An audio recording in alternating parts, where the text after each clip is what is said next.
Hello, I'm Arshia Hassan, a graduate student from University of Minnesota.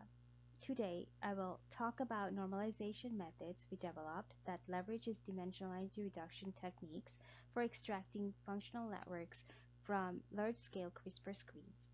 We applied our methods in reducing non-specific biological variations while boosting true genetic dependencies in the dependency map gene knockout data from the Broad Institute.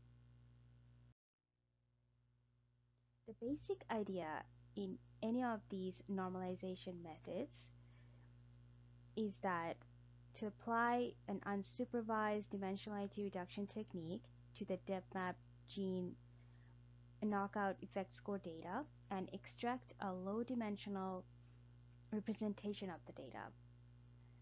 Our reconstructed data is generated from that, which is subtracted from the original DepMap data and create a normalized data.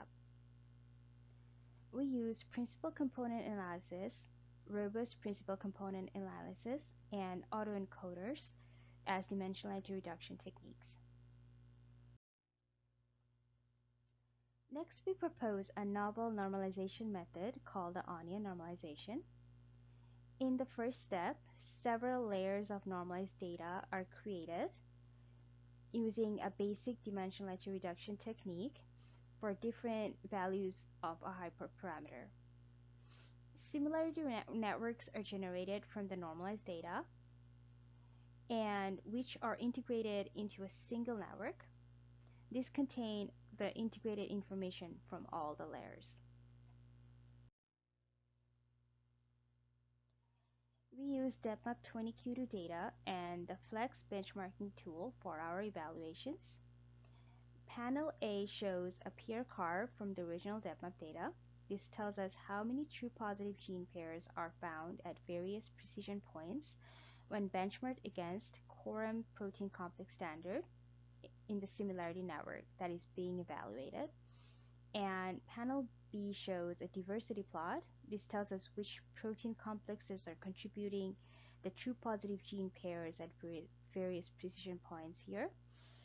And we can see that two mitochondrial complexes are the main contribution of the peer performance in the original DepMap data. We want to normalize this dominant effect. So results from both the RPCA and the autoencoder normalization show that peer curves retain the same performances even after excluding mitochondrial gene pairs from the evaluation here. And this means both the methods reduce the signal dominance of mitochondrial complexes while boosting the signal of non-mitochondrial complexes. The diversity plots show that both of the normalization methods capture most of the dominant mitochondrial signals in the reconstructed data here and here, whereas the normalized data retained information about other functional relationships also increase signals in non-mitochondrial complexes, as we can see in the normalized data here.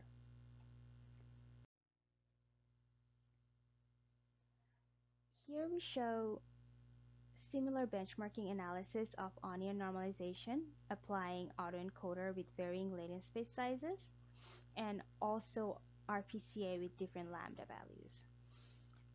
We call them AEO and RPCO here, and we benchmark them against two other existing normalization methods, generalized least square normalization or GLS, and olfactory receptor normalization.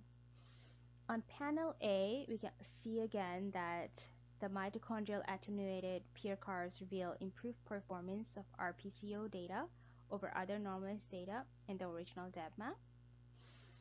And on panel B, we can see that RPCO and AEO both greatly reduces the mitochondrial complex dominance and boosts signal within non-mitochondrial complexes, such that the strongest gene-gene similarities are no longer dominated by mitochondrial related genes.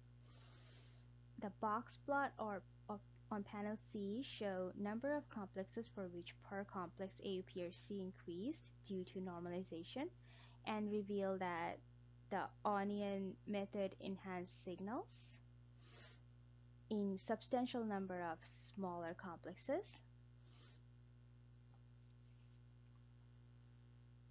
To conclude, onion normalization with RPCA best reduced the effect of technical variations from mitochondrial complexes and enhanced functional signal in gene level similarity networks. Thank you.